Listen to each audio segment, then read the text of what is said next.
دے دیا ہے؟ تو قرآن اس بات کو نہیں، قرآن کہتا ہے نہیں، حضور کی شریعت کہتی ہے نہیں۔ کیا آپ اپنے بیٹوں کی شادی کے لیے کچھ نہیں کرتے؟ بھائی نکے تو ہی تو تس زیور بناوا نہیں آئے ہو نا، اس وقت کیوں نہیں کہتے کہ ہم یہ حصہ بیٹے کا ہم نے ادا کر دیا ہے؟ اور بیٹیوں کو جب جہیز دینے کا وقت آئے تو آپ زمانے سے یہ کہیں کہ نہیں جی ہم نے جہیز دے دیا ہے اس لیے ہم نے ان کا حصہ الگ کر دیا ہے۔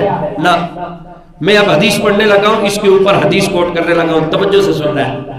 میرے آقا کریم صلی اللہ علیہ وسلم کی بارگاہ کے اندر ایک شخص آیا اور اس نے آقا سے آ کے عرضی پیش کی کہ حضور میں نے اپنا ایک غلام میں نے اپنے ایک بیٹے کو دے دیا ہے، ایک بیٹے کو دے دیا ہے۔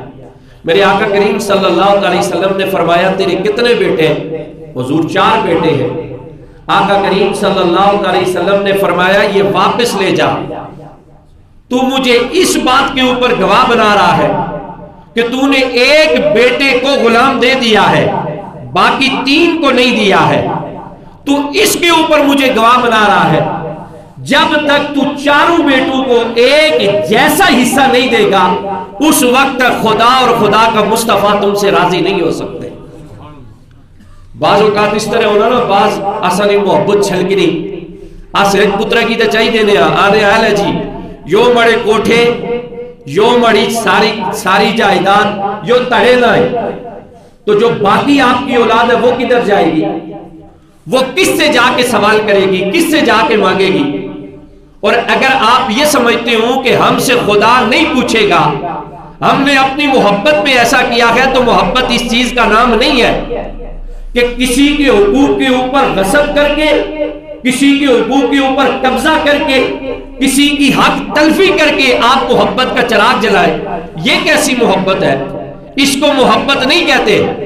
جب بیٹے اللہ سے دعا کر رہے تھے، بھائی ساڑھے کول بھی لوگ کشنے اچھی آنے جی استاد جی دعا کرو اللہ بھی کی اولاد ہے، دعا کریں کہ اللہ میں اولاد سے نوازے۔ جب اولاد مانگنے کا وقت تھا تو رو رو کر دعا مانگ رہے تھے، کبھی پیر صاحب کے پاس جاتے تھے، کبھی مولوی صاحب کے پاس جاتے تھے کہ دعا کریں مجھے اولاد ملے۔ جب اولاد مل گئی تو پھر انتخاب ایک کا کیوں ہے؟ اولاد تو ساری برابر ہے، آپ تو جائیداد کے بارے میں کہتے ہیں۔ میرے آقا کریم صلی اللہ علیہ وسلم حضرت امام حسین سے حضور نے پیار کیا، مدینے کی گلی ہے نا، تو حضور صلی اللہ علیہ وسلم نے امام حسین کو دیکھا کہ وہ مدینے کی گلی میں چہل قدمی کر رہے ہیں، تو آقا کریم نے اس طرح بازو پھیلائے، امام حسین کو سینے کے ساتھ لگایا، سینے کے ساتھ لگا کے حضور نے انہیں بوسہ دیا۔ اچھا پاس ایک صحابی کھڑے ہیں، انہوں نے حضور سے عرض کی حضور میرے 10 بیٹے ہیں، 10 بیٹے ہیں، تو میں تو سب کو تو نہیں بوسہ دے سکتا، آپ جائیداد کی کہہ رہے ہیں اور مال کی کہہ رہے ہیں، میں بوسے کی حدیث سنا رہا ہوں کہ حضور نے جب چوما تو انہوں نے عرض کی حضور میرے تو 10 بیٹے، تو میں سب کو تو نہیں چوم سکتا۔ میرے آقا کریم صلی اللہ علیہ وسلم نے فرمایا جو کسی پہ رحم نہیں کرتا خدا اس پہ رحم نہیں کرتا۔ تو ایک بیٹے کو بوسہ دیتا ہے تو باقیوں کو بوسہ نہیں دیتا، تو کیا سمجھتا ہے کہ بس تو نے ایک بیٹے کو بوسہ دے دیا اور باقیوں کے حقوق ختم ہو گئے ہیں؟ نہ، جس طرح تو نے ایک کے ساتھ پیار کیا اسی طرح تیرا حق ہے کہ تو سب کے ساتھ ایسا پیار کرے۔ جب پیار میں تو سب کو برابر رکھے گا تو خدا کی بارگاہ سے تیرے لیے رحمت کے دروازے کھل جائیں گے۔ تو اگر پیار میں کمی کا اعلان نہیں ہے تو جائیداد میں کمی کا اعلان کہاں سے ہو سکتا ہے؟ ایک بڑا مشہور ایک بندہ ہے اور وہ بڑا سکالر ٹائپ ایک بندہ گزرا ہے، ویسے اس کی ایک بات میرے ذہن میں آ گئی پیار اور محبت کے حوالے سے۔ تو چونکہ جائیداد نے پیسیاں نال سلسلہ اے امیر لوگاں نال بہت آ غریباں کو جڑا کے تھیا ہونا نہیں آ، میں نے اس کی ایک بات کی اور اس کی بات کو دیکھ رہا تھا، بڑی زبردست اس نے ایک بات کی۔ اس نے کہا کہ میرے گھر کے اندر ایک مالی تھا، تو میں وہ پھولوں کو پانی دیتا تھا، تو میں نے ایک روز ایسا ہوا کہ اس سے بات ہو رہی تھی، تو میں نے اس سے کہا کہ محمد اشفاق اس کا نام ہے، کہتا ہے میں نے اپنی مالی سے پوچھا کہ یار تیرے کتنے بیٹے؟ اس نے کہا جی 10 بیٹے۔ تو میں نے کہا میرے 2 ہیں، تو بڑی مشکل سے ہم محبت تقسیم کرتے ہیں، اس سے زیادہ کروں یا اس سے زیادہ کروں، بڑی مشکل ہوتی ہے۔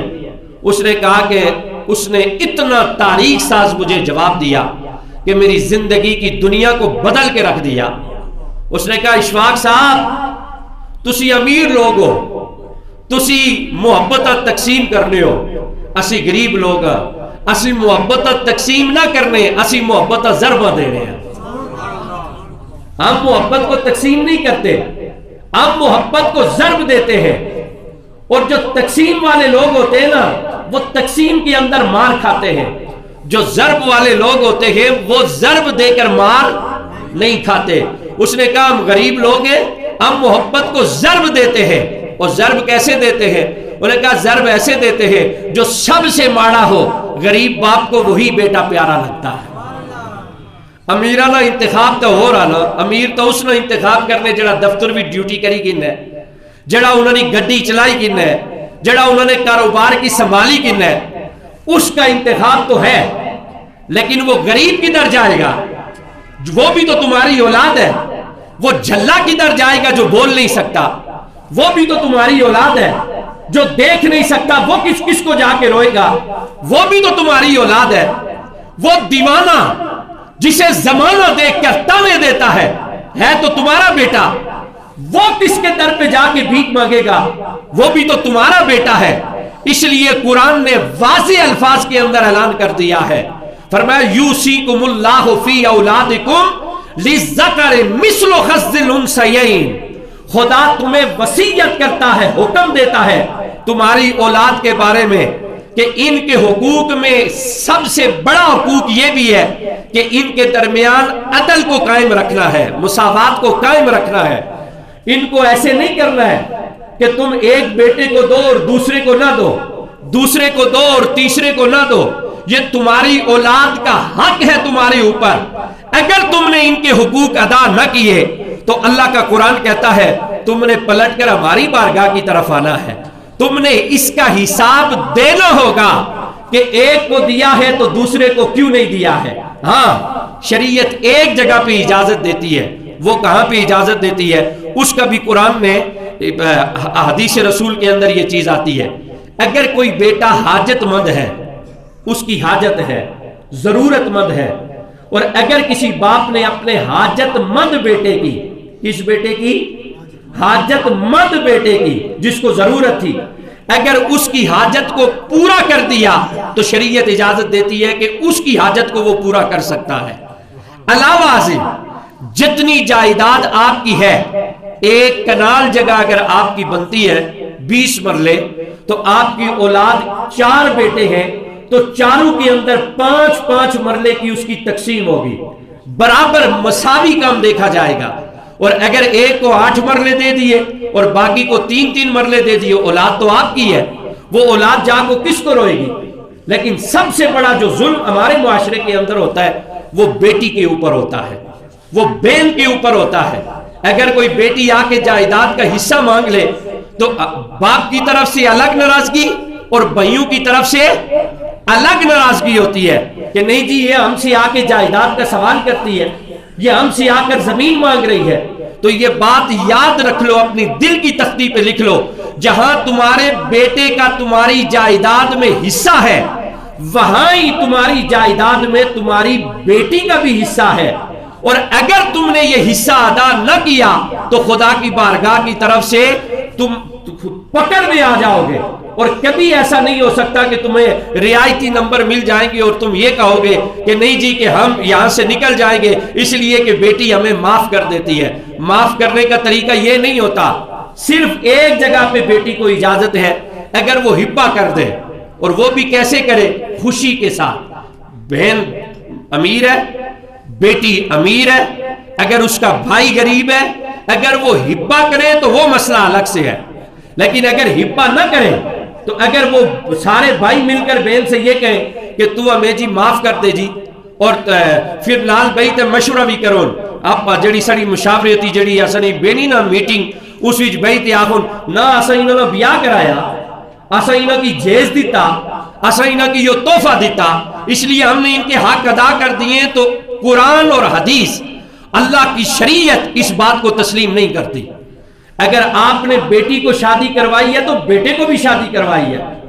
اگر آپ نے بیٹے کے حق ادا کیے ہیں تو اسی طرح آپ کو بیٹی کے حقوق بھی ادا کرنے پڑیں گے.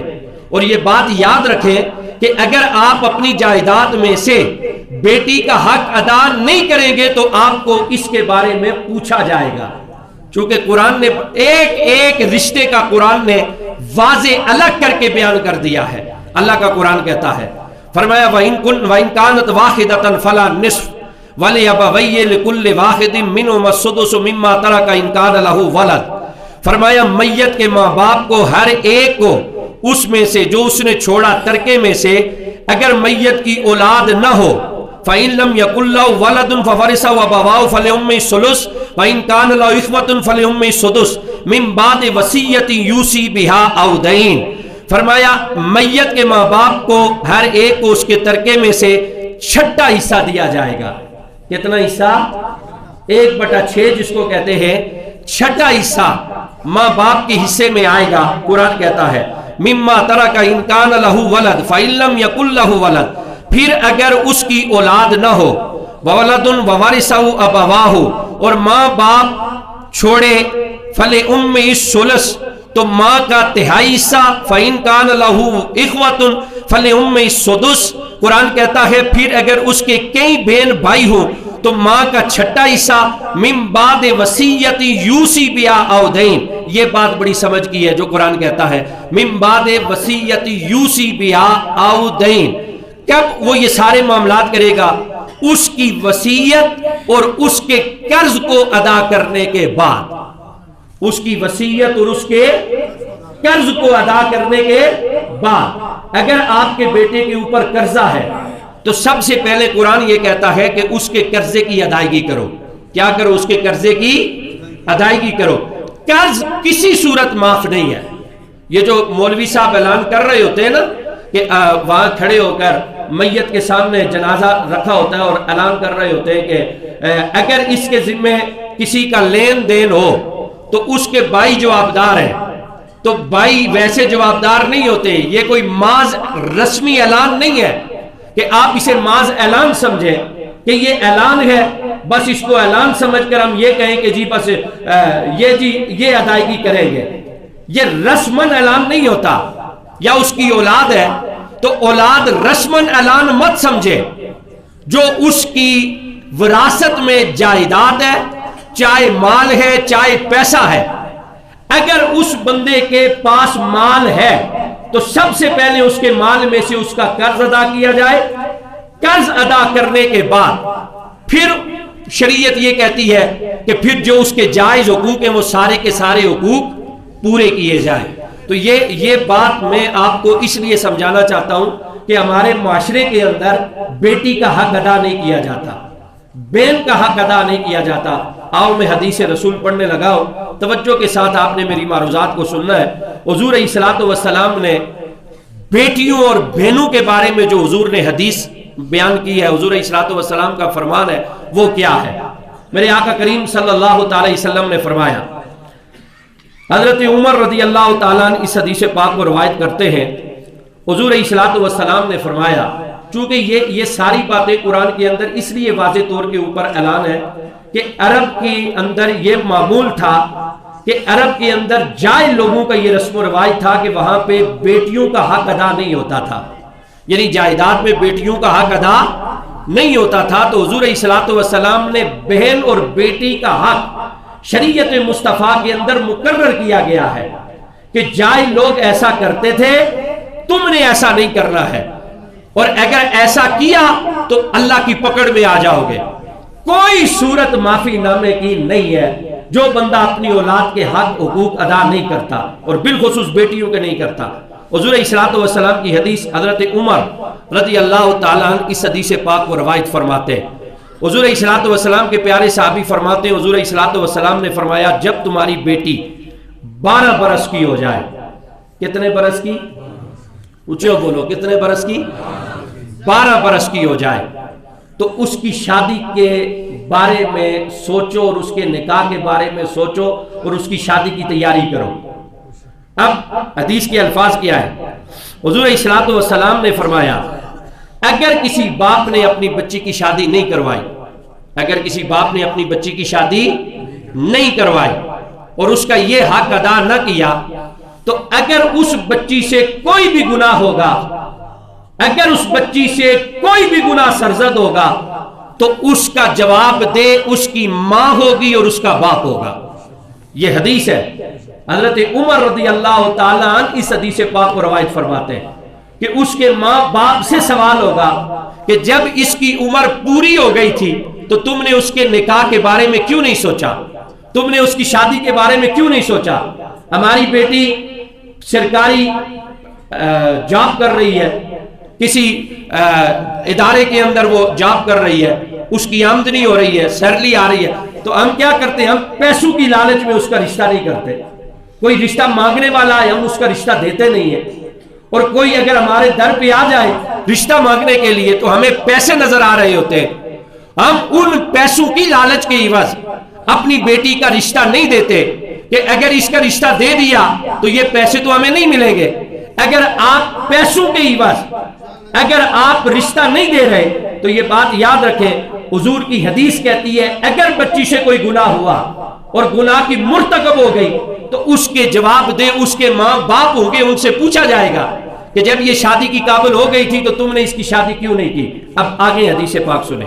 حضور الصلوۃ والسلام نے فرمایا، آقا کریم صلی اللہ علیہ وسلم نے فرمایا جس کے گھر کے اندر دو بیٹیاں ہوں یا دو بہنیں ہوں، اگر ان کی وہ شادی کروائے اور ان کے نکاح کے بارے میں سوچے اور ان کا حق ادا کرے، دو بیٹیوں والا ہو یا دو بہنوں والا ہو یا تین کے، ایک حدیث کے الفاظ ہیں اگر جس کے گھر میں تین بیٹیاں ہوں یا تین بہنیں ہوں، اگر وہ ان کی شادی کرواتا ہے اور ان کا حق ادا کرتا ہے، حضور الصلوۃ والسلام نے فرمایا بروز محشر جب کوئی پرسان حال نہیں ہوگا، ماں بیٹے سے دور بھاگے گی، بیٹی ماں سے دور بھاگے گی، بھائی بھائی سے دور بھاگے گا، دوست دوست سے دور بھاگے گا۔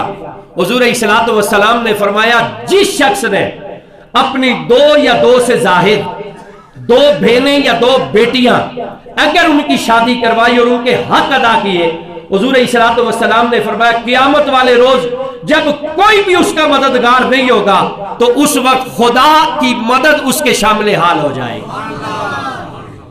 خدا کی مدد اس کے شامل حال ہو جائے گی۔ جب کوئی پوچھنے والا نہیں ہوگا تو اللہ کی رحمت اس سے کہے گی۔ اب ایک حدیث جو میں نے پڑھی ہے وہ بڑا مجھے خود بھی مزہ آیا۔ حدیث بندہ پڑھتا ہے تو کبھی کبھی اپنی تربیت بھی ہوتی ہے، تو بڑا مجھے لطف آیا کہ حضور الصلوۃ والسلام کی حدیث کہتی ہے بعض اوقات ایسے ہوتا ہے کہ بعض لوگوں کے گھروں میں اولاد میں بیٹے ہوتے ہیں بیٹیاں نہیں ہوتی، اور بعضوں میں بیٹیاں ہوتی ہیں اور بیٹے نہیں ہوتے۔ بعضوں کے گھروں کے اندر بیٹے اور بیٹیاں دونوں ہوتی ہیں، لیکن جس کے گھر میں بیٹی ہو اور بیٹا نہ ہو، جس کے گھر میں صرف بیٹی اور بیٹا نہ ہو، حدیث پاک کے اندر آتا ہے حضور الصلوۃ والسلام نے فرمایا او زمانے والو، جس گھر میں بیٹی پیدا ہوتی ہے رب کے فرشتے اس گھر کے اوپر نزول کرتے ہیں، اور پتہ ہے کیا کرتے ہیں؟ رب کے نوری فرشتے آتے ہیں، آ کر اس گھر میں داخل ہو کر اس بچی کے اوپر اپنا سایہ کر دیتے ہیں، سایہ کر کے اس کے سر کے اوپر ہاتھ پھیرتے ہیں اور ہاتھ پھیر کے کہتے ہیں اوے گھر والوں بڑے خوش نصیب ہو، رب نے تمہیں پہلی اولاد بیٹی عطا فرمائی ہے۔ خوشخبری سنائی میرے آقا کریم نے، فرمایا جس کے گھر میں اولاد بیٹی ہوتی ہے جس کے گھر کے اندر بیٹیاں ہوتی ہیں، لجپال آقا کریم صلی اللہ تعالی علیہ وآلہ وسلم نے فرمایا اگر وہ ان بیٹیوں کی پرورش کرے گا، اگر ان کی دیکھ بھال کرے گا، اگر ان کی دیکھ بھال کر کے ان کا نکاح کروائے گا، شادی کروائے گا، آقا کریم صلی اللہ تعالی علیہ وسلم نے فرمایا اتنا کام کرنے کے بدلے میں میرا رب اسے جنت عطا فرمائے گا۔ آواز آتی ہے او گھر والو، اوے گھر والو، تمہیں فکر کرنے کی ضرورت نہیں ہے، رب نے تمہیں بیٹیاں ضرور عطا فرمائی ہے، تمہارا رزق جانے کائنات کا رب جانے۔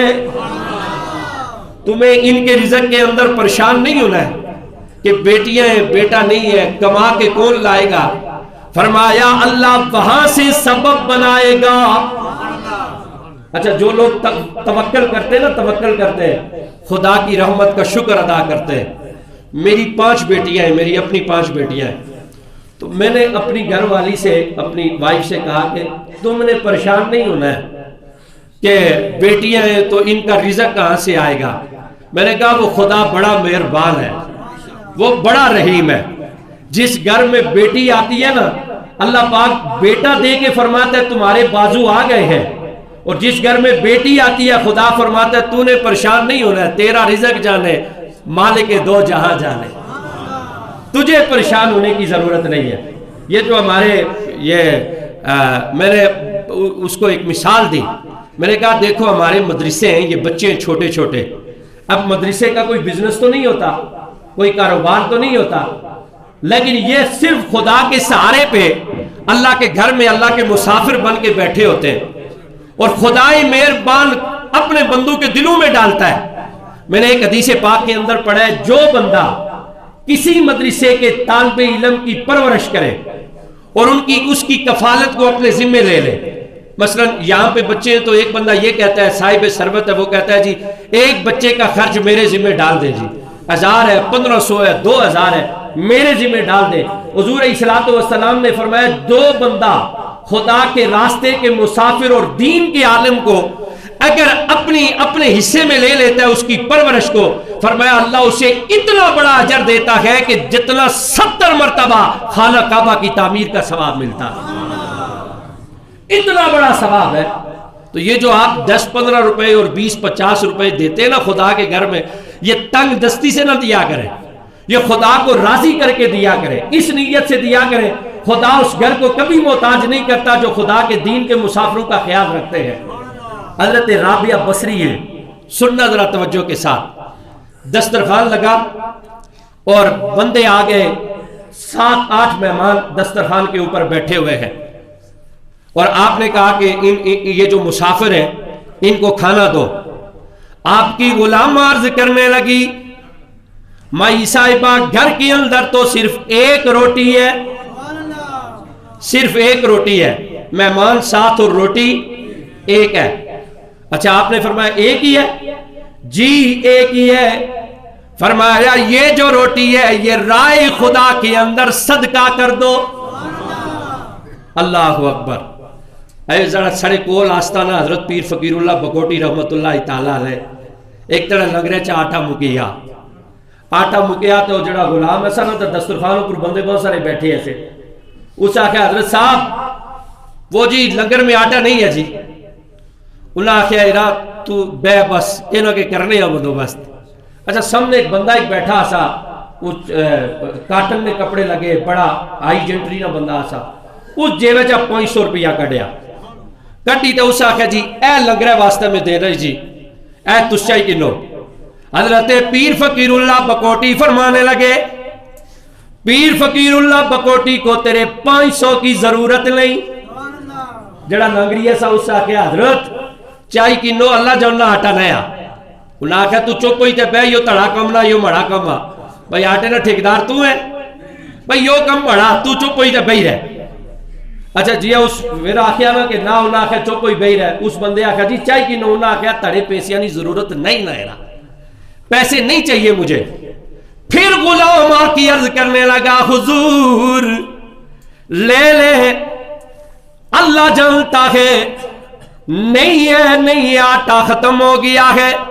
فرمایا اوے پگلیا یہ تیرا کام نہیں ہے، چپ کر، خبردار، اگر تو نے کوئی اس کے بعد ایک جملہ بھی کہا یہ تیرا کام نہیں ہے، میں جانوں میرا خدا جانے۔ تو چپ، یہ تڑا کام نہ۔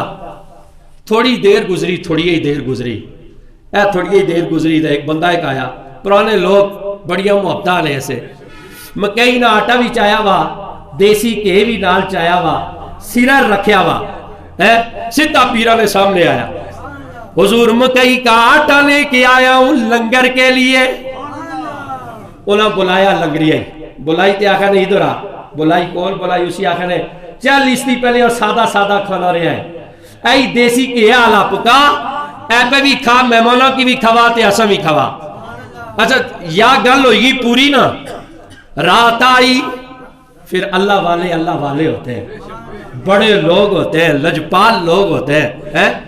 رات آئی، آپ نے اس لنگری کو بلایا، دل میں خیال آیا پتہ نہیں یہ مجھ سے ناراض ہو گیا ہوگا، کیا پتہ یہ جانتا ہوگا کہ آج لوگوں کے سامنے انہوں نے مجھے بڑا ڈانٹا ہے، بڑے سخت جملے کہے ہیں۔ رات بلا کے، قریب بلا کے فرمایا اوے پگلے، کیا پتہ تو ناراض ہو گیا ہو کہ آج لوگوں کے سامنے حضرت صاحب نے مجھے بڑا ڈانٹا ہے۔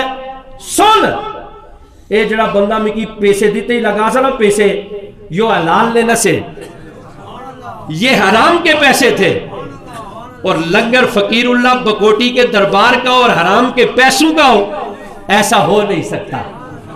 یہاں اللہ والوں کی، اللہ کے ذکر کی محفلیں سجتی ہیں، جہاں نام خدا کے نام کو لیا جائے وہاں حرام آ نہیں سکتا۔ یہ پیسے حرام کے تھے، میں نے اس لیے نہیں لیے تھے، جب نہیں لیے خدا مہربان ہوا، فرمایا فکر نہ کرنا، تمہارا لنگر جانے ہم جانے۔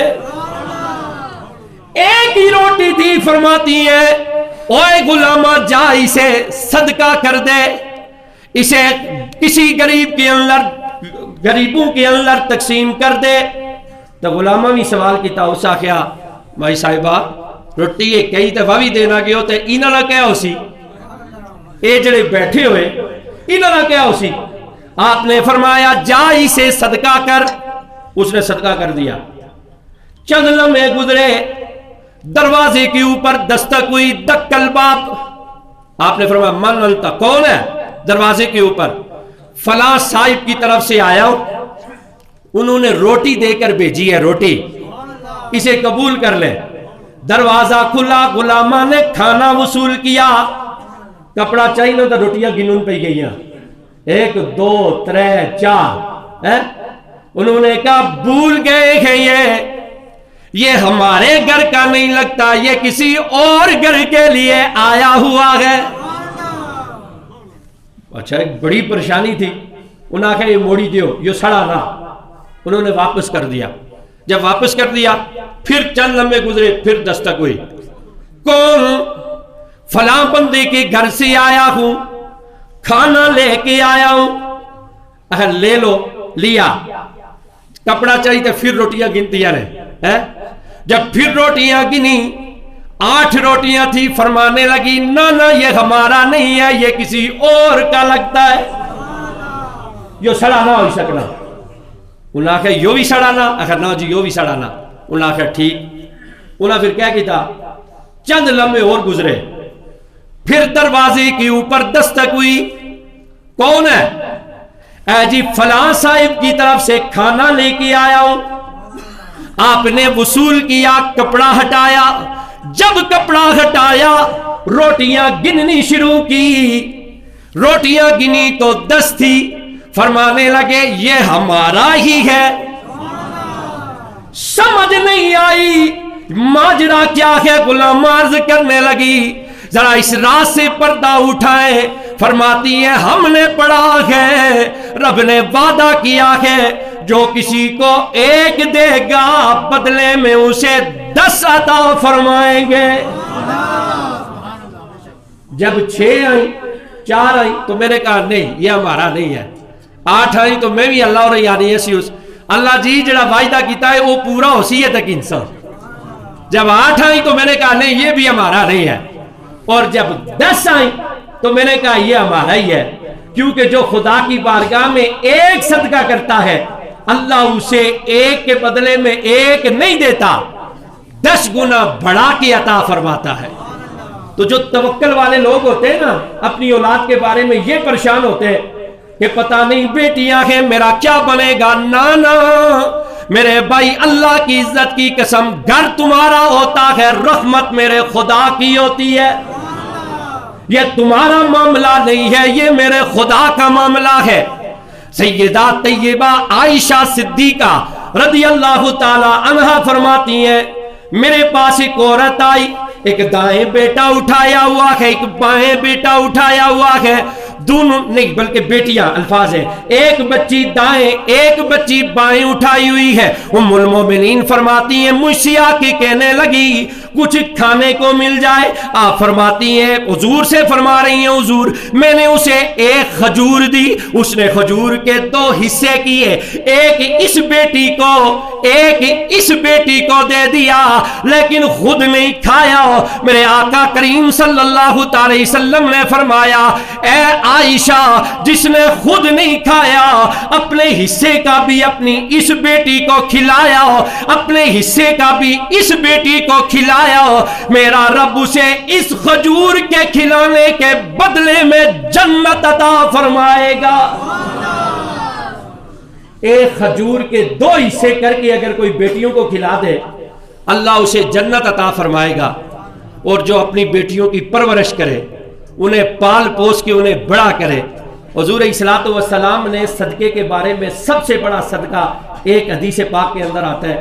حضور الصلوۃ صاحب طبرانی نے اس حدیث پاک کو نقل کیا ہے کہ جس گھر میں جس کی بیٹی طلاق یافتہ ہو کے آ جائے یا کسی کی بہن اس کو طلاق ہو جائے اور وہ اس گھر میں واپس آ جائے, سب سے بڑا صدقہ یہ ہے کہ اپنی اس بیٹی اور اپنی اس بہن کی پرورش کرے. حضور الصلوۃ والسلام نے فرمایا جو شخص اپنی طلاق یافتہ بہن یا طلاق یافتہ بیٹی اس کی پرورش کرے, اس کے سر پہ ہاتھ رکھے, اس کے ساتھ محبت کے جملے بولے, اسے تانے نہ دے چونکہ اس کا رزق وہاں سے ختم تھا. کئی لوگ اپنی پہنا تو پتیاں کی تانے بھی دینے رہنے, تو چنگی ہونی تو اتھیے رہے آ تڑے کم چنگے ہونے تو اس کے رہتا موڑی ہے نسیاں اشنی. یہ تمہارا مسئلہ نہیں ہے, تم اسے تانے مت دو, تم اس کی پرورش کرو, پال پوس کے اسے بڑا کرو, جو حق اس کے ہیں اس کی ادا کرو. اگر تم نے ایسا کر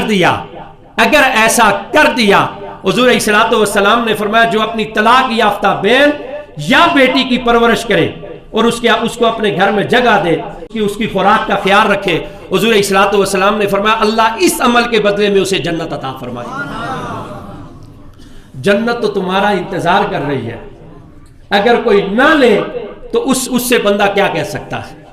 خدا کا واسطہ دے کے تم سے کہتا ہوں یہ جڑا بالخصوص سڑے علاقے چیو بہت زیادہ ہے یا بیماری کہ اپنی تیاں نے حق کا صدا نیا کرنے, اپنی پہنا نے حق کا صدا نیا کرنے, ان کا برابر کا حصہ ہے, جائیداد میں بیٹیوں کا حصہ ہے.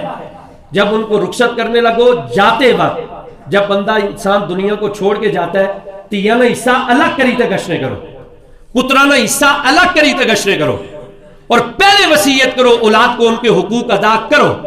اگر تم نے ایسا نہ کیا تو اللہ کا قرآن کہتا ہے کہ خدا کی پکڑ میں آؤ گے, خدا اس وقت تک تمہیں اپنی بارگاہ سے جانے کی اجازت نہیں دے گا جب تک تم اپنے گھر کا حساب نہیں دے دو گے کہ ہم نے اپنے گھر والوں کے ساتھ کیا کیا ہے. تو اس لیے دوستان عزیز میری آپ دوستوں سے گزارش ہے, پہلی گزارش یہ ہے حضور الصلوۃ والسلام نے فرمایا جس کے گھر میں بیٹیاں ہوں تو انہیں سورہ نور کی تلاوت سکھائے, جس کے گھر میں بیٹے ہوں انہیں سورہ مائدہ کی تلاوت سکھائے. اچھا حضور کے ایک صحابی ہیں, آخری وقت ہے تو آپ کے ایک پیر بھائی ہیں, انہوں نے ان سے کہا کہ تیاں واسطہ کیا حصہ چھوڑیا یا کوئی نہ واسطہ کہ کمایا شمایا تھے یا کہ چھوڑیا یا کہیں نہ واسطہ بھی کیتا یا. صحابی رسول کا جواب سننا, انہوں نے کہا سنو میرے بھائی میں تم سے یہ کہتا ہوں میں نے اپنی بیٹیوں کی تربیت کی ہے. اچھا جی کیا تربیت کی ہے؟ میں نے اپنی بیٹیوں کی تربیت یہ کی ہے کہ انہیں سورہ واقعہ کا قاریہ بنایا ہے. سورہ واقعہ انہیں سکھائی ہے، حفظ کروائی ہے. اب حضور کی حدیث ہے، حضور الصلوۃ والسلام نے فرمایا جس گھر میں سورہ واقعہ کی تلاوت کی جائے اس گھر میں کبھی رزق میں کمی نہیں آ سکتی. انہوں نے کہا میرے پاس جائیداد تو نہیں تھی، میرے پاس مال و متاع تو نہیں تھا، لیکن میں نے اپنی بچیوں کو سورہ واقعہ کا قاریہ بنا دیا ہے. جب تک یہ سورہ واقعہ کی تلاوت کرتی رہیں گی ان کا رزق جانے میرا خدا جانے. میری آپ دوستوں سے صرف اتنی گزارش ہے، راتی ستے نے ٹیم اگر یو کم کری کہ نو تک سبحان اللہ نہ تو صبح اٹھے نے ٹیم صرف 2 آیتیں ترجمے والا قرآن پاک گھر لے کے جائیں. یہ میرے سامنے پڑا ہوا ہے، یہ کنز الایمان اعلیٰ حضرت کا ترجمہ ہے. اتنی محبت والا ترجمہ ہے کہ کل کا معنی ہے کہہ دو، لیکن اعلیٰ حضرت فرماتے چونکہ کل سے مراد کملی والے ہیں تو بے ادبی نہیں ہونی چاہیے. آپ نے یہاں کل کا معنی کیا ہے اے محبوب پاک صلی اللہ علیہ وسلم آپ فرما دیجئے. یہ ادب مصطفیٰ ہے، پورا ادب سکھایا انہوں نے. تو اس لیے میری آپ دوستوں سے گزارش ہے قرآن پاک ترجمے والا گھر لے کے جائے، 2 آیتیں صبح سویرے اٹھ کر خود پڑھیں، اولاد کو سنائیں، ترجمہ کریں. خدا کی قسم دنیا کا ہر علم آپ کو قرآن سے مل جائے گا. ہر مسئلے کا حل قرآن کے اندر ہے، ہر بیماری کا علاج قرآن کے اندر ہے، ہر مصیبت کا مداوع قرآن کے اندر ہے، ہر مرض کا علاج قرآن کے اندر ہے.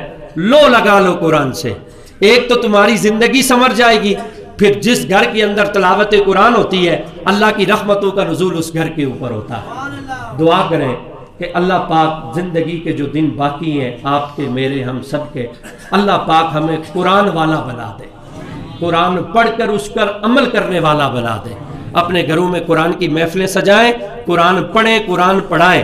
حضرت داتا علی اجویری فرماتے ہیں قرآن پڑھ کے رویا کرو. تو کسی پوچھا حضور اگر رونا نہ اچھا ہے، فرمایا پھر اپنے نصیبوں کو رو. جس بندے کو قرآن پڑھ کے رونا نہ آئے پھر وہ اپنے نصیبوں کو روئے، پھر اسے رونا کب آئے گا؟ تو یہ اللہ والوں کی بھی یہ تربیت ہے کہ اپنے گھر کے اندر قرآن کی تعلیم کو عام کرو. یہ جو باتیں میں نے آپ کے سامنے رکھی ہیں قرآن اور حدیث کی روشنی میں رکھی ہیں، ان کو پلے باندھنا ہے، ان کو دل کی تختی پہ جگہ دینی ہے. اور آج کے بعد یہ عہد کر کے جائیں جہاں پہ بیٹوں کے حقوق ہیں انشاءاللہ بیٹیوں کے حقوق بھی ادا کریں گے. آخی چھوڑو انشاءاللہ، اللہ نے زور لائی آخی چھوڑو انشاءاللہ. جہاں بیٹوں کا حق ہے وہاں بیٹیوں کا بھی حق ہے. جہاں بیٹیوں کے حقوق ادا کریں گے بیٹوں کے، وہاں انشاءاللہ بیٹیوں کے بھی حقوق ادا کریں گے، ان کا خیال رکھیں گے. تم اتنا کر دینا باقی خدا جانے اور تم جانو. حضور کی حدیث کہتی ہے بدلے میں جنت ہے، سودا بڑا سستا ہے، اگر خرید لو تو تمہاری مرضی ہے، نہ خریدو تو پھر بھی تمہاری مرضی ہے. ہمارا کام تھا تم تک پیغام پہنچا دینا. اللہ پاک جو باتیں میں نے کہی ہیں سب سے پہلے مجھے عمل کی توفیق عطا فرمائے اور میرے بعد ہم سب کو عمل کی توفیق عطا فرمائے.